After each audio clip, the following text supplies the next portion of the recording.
The Tao of Self-Confidence, episode 617.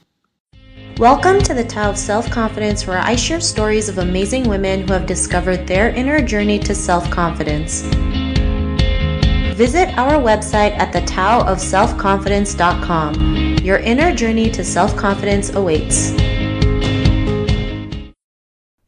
Well, hello, friend. Welcome to the Tao of Self-Confidence, where I share stories of amazing women who have discovered their inner journey to self-confidence. I'm your host today, Sheena Yap Chan, and today I have a phenomenal lady on the show today. She's a speaker and coach on meditation and mindfulness, and I'm really excited to have her on and share her story with us today on self-confidence. So without further ado, I'm going to introduce you to Elaine Ho. Elaine, how are you today? Maybe you can fill in a little bit more about yourself to the listeners.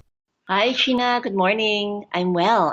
Yes, I'm great. So I'm a speaker, a coach, in mindfulness and meditation for corporations, for people who want to know more about how mindfulness and meditation can change their lives and can help them overcome blocks. I also coach one-to-one for people who want to go a little deeper on how to have a life that is thriving. Yeah, so that's what I do.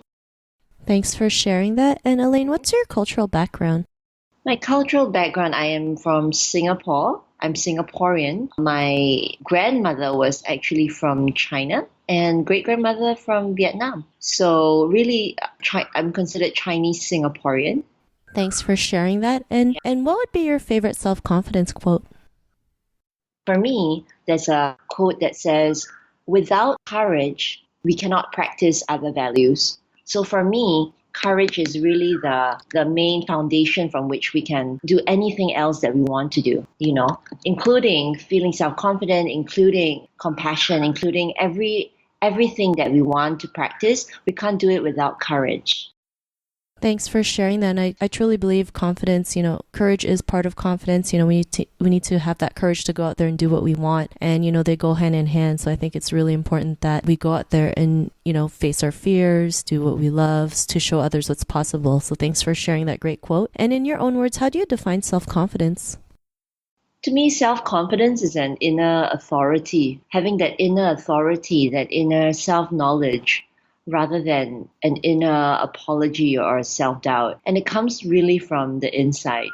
For me, self-confidence, for me, it's not, some people see self-confidence as a mask or fake it till you make it. I mean, there's a certain amount of, truth that comes with that. But for me, true self-confidence comes from an inner knowing, an inner knowing that I got this, an inner sense of looking forward and up, that I really know that I got this. I can deal with this, and it comes from a mixture of experience and self-belief, right, and courage. So for me, self-confidence really starts from inside.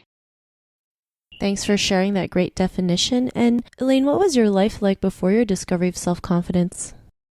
Well, to be honest, Sheena, to me, there was not one moment of discovery of self-confidence, It's not like one moment happened and my whole world shifted. For me, it was a series of life events happening over maybe 5 to 10 years that really built up my confidence to who I am now. And one of these moments include having anxiety attacks 10 years ago, about how I thought I could maybe not handle this, about how people were thinking of me, in my early 20s. I was very, very, very high strung, very worried about a perfectionist about everything. And when you think about it, if I think about it, those that push for perfectionism really is a desire to reach the artificial standards of society. You know what I mean? So what helped me realize that wasn't working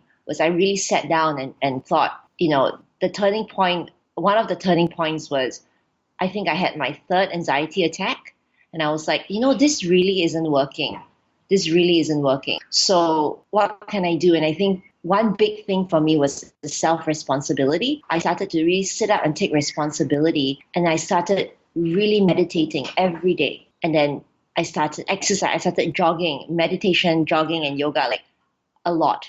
Every week I would do that. And that built up my inner resources. So I say inner resource meaning what can we draw from when we're down? There's outer resource, there are family and friends, but for me inner resource is very important. Like being really grateful for our breath and really counting our blessings is really big for me, and as well as the inner resource of going inwards and even journaling.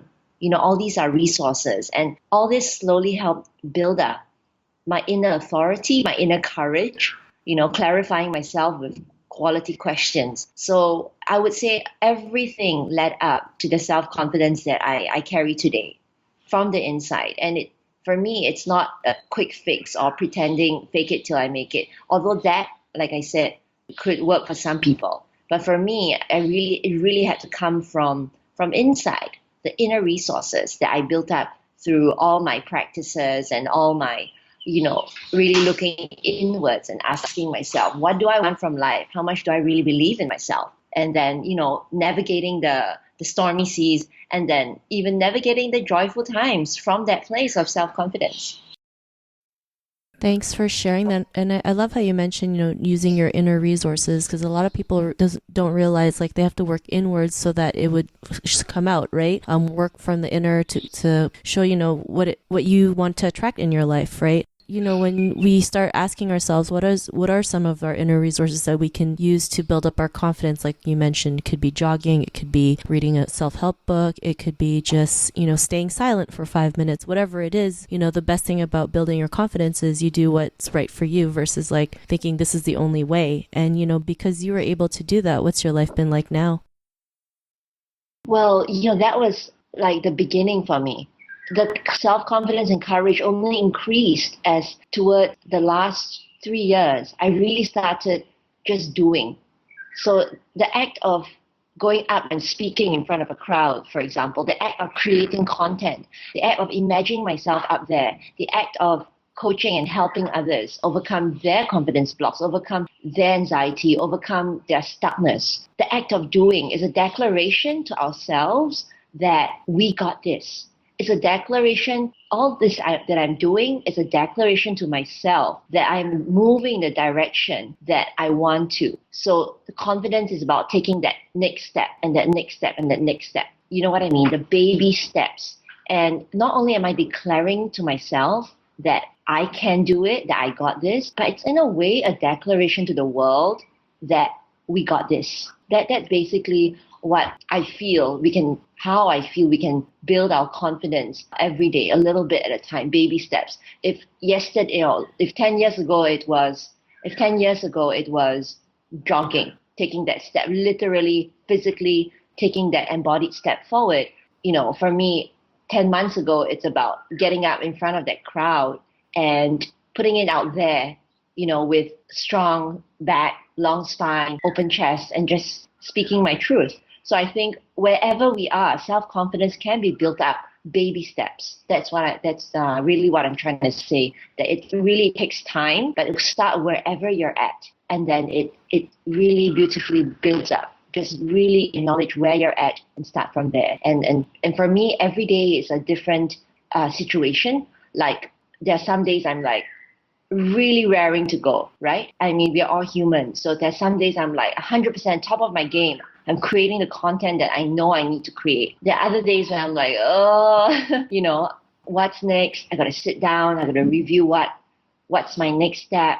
And sometimes it's really also about taking a break and just meditating, being present and realizing the abundance, and we are already full, that we already are there. We already have what we need, and just resting in that space and knowing and trusting. For me, surrendering and trusting is a big, big, big way to allow ourselves to feel held, to allow ourselves to know that we are going to be okay, that, kind of, if you believe in spirituality and things like that, for me, I feel like the universe will provide, and the universe got our back, And for me, that's a big thing for me, psychologically, emotionally, that sense of trust for the future. Some people call it surrender. Some people call it letting go. Some people just say, you don't think about the future. You just be in the present moment.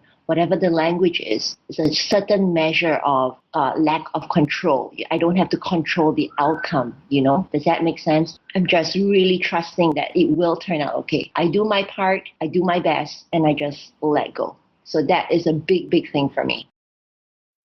Thanks for sharing that. And yeah, I also believe just learning to let go and, realize like the universe has our back because, back then I used to worry about every single little thing. And, we worry so many things about, we worry about so many things that hasn't happened yet. I had to work on that, right? And it takes time. It's not going to like happen in a day, but the more we work on it, the better we get at learning to just let go and just realize that everything, will work out for us, right? The universe has our back or whoever you may believe in. And just knowing that just gives you that sense of peace, knowing that everything will be okay. So I really love that you mentioned that. And absolutely. Just want to add, it was Gabriel Bernstein who wrote that book, The Universe Has Got My Back. And it really aligns to what I believe in. It really aligns. It resonated with me.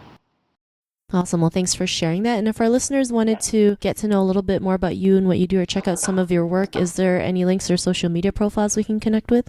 So I am on Instagram _Elaine Ho _, but I'm more active on Facebook and can also find me on my website, www.elaineho-mindfulness.com. Thanks for sharing that. And to our listeners, if you want to connect with Elaine, you can also head on over to thetaoofselfconfidence.com and search for Elaine's name. Her show notes will pop up along with everything else that we talked about. And I really just want to thank Elaine for taking the time to share her story and tips with us on self-confidence. So thank you so much, Elaine. You're welcome, Sheena. I just want to say one more thing. I really like the fact that this thing is called the Tao of self-confidence. That's very Zen. There's a certain amount of ease and mindfulness that goes along with the Tao, right? The whole philosophy behind it. So yeah, I like that. Oh, well, thank you. I appreciate that. And to our listeners, be on the lookout for another new episode of another amazing woman's journey to self-confidence, and we'll talk to you soon. Bye for now. Thank you for tuning in to another amazing episode of The Tao of Self-Confidence. Visit our website at thetaoofselfconfidence.com to check out cool resources, blog articles, show recaps, and so much more. Your inner journey to self-confidence awaits.